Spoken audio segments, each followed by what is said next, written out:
એમને પાછળ ગાય આવી શિંગડા મારવા, હું એમને બચાવવા ગઈ તો એ મને બી લપેટામાં લીધેલી.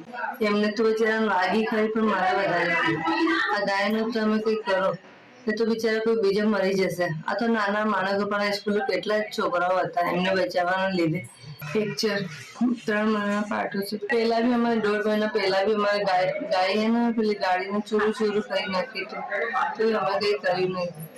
હવે તો ત્રાસ થઈ ગયો.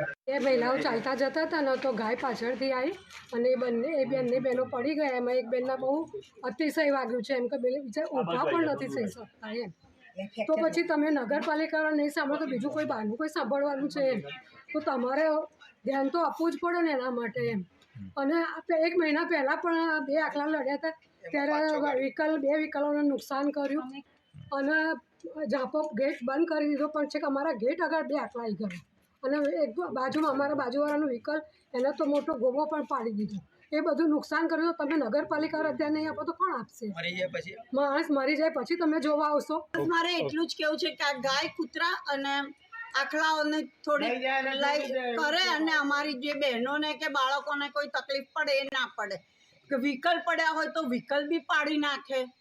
ઓટલે બેઠા હોઈએ તો મોઢું ઉપર કરીને આવે એટલે થોડીક તકલીફ તો છે જ અમને. 11/24 સાહેબ અરજી કરી હતી. આ રીતે આખલાએ છે ને 2 આખલા લડતા આવ્યા હતા અને 4 થી 5 સાધનોને નુકસાન કર્યું હતું.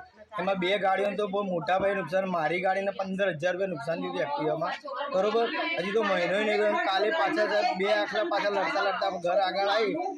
મારી વાઈફને ભાઈની વાઈફને અમારા ભાઈની વાઈફને તો ખૂણીએ બહુ ફ્રેક્ચર થયું છે. અત્યારે કલેક્ટર જોડે સાહેબ આજે રૂબરૂ મુલાકાત કરી છે. કલેક્ટરે બેને કીધું કે ભાઈ ચિંતા ના કરશો. બેને કીધું ચીફ ઓફિસરને યોગ્ય કાર્યવાહી કરવા વિનંતી.